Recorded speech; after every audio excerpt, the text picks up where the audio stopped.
Kepala Otoritas Jasa Keuangan Provinsi Sumsel Babel resmi berganti. Dari sebelumnya dijabat Untung Nugroho digantikan Arifin Susanto yang sebelumnya menjabat Direktur SDM OJK RI.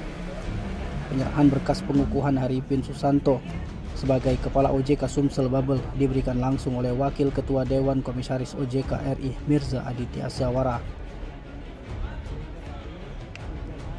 Sekaligus penandatanganan komitmen bersama pengembangan ekonomi dan keuangan daerah antara Provinsi Sumsel dan OJK Sumsel Babel. Kepada wartawan, Arifin Susanto mengapresiasi atas kinerja dari Untung Nugroho selama 4 tahun lebih mengemban amanah nakodai OJK Provinsi Sumsel Babel. Sebelum resmi menjabat sebagai Arifin mengaku sudah 3 bulan terakhir berkantor di OJK Sumsel Babel. Setelah resmi menjabat sebagai Kepala OJK Sumsel, hal pertama yang dilakukan lebih baik lagi adalah menjaga inklusi jasa keuangan di Sumsel Babel tetap berjalan dengan baik.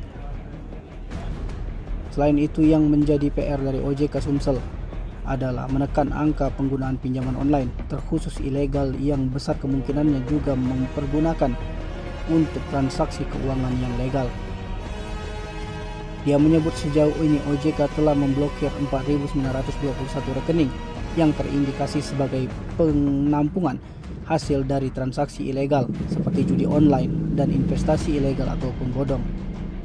Sementara di Sumsel, berdasarkan data aplikasi perlindungan konsumen, dalam periode 1 Januari 2023 sampai dengan 31 Mei 2024, tercatat 55 informasi keluhan terkait investasi ilegal, 42 informasi dari Sumsel, 13 informasi dari Babel, serta 1.588 informasi terkait pinjol ilegal dengan rincian 1.241 dari Sumsel dan 3.147 informasi dari Babel.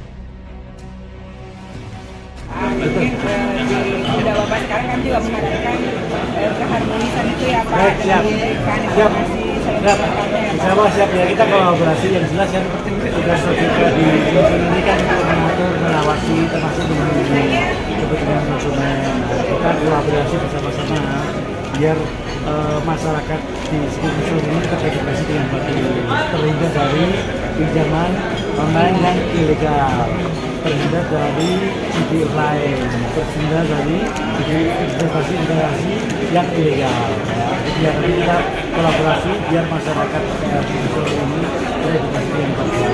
Sayang kalau ekonominya bagus, tapi masyarakatnya paham, jadi termasuk ada yang menjadi korban terhadap investasi ilegal dan kami seharusnya juga ambil dari pinjaman online tapi yang ilegal. Karena pinjaman online yang ilegal itu umumnya investasi ilegal dan jadi kita sama-sama ya berkolaborasi dengan media juga untuk melakukan masyarakat yang teredukasi.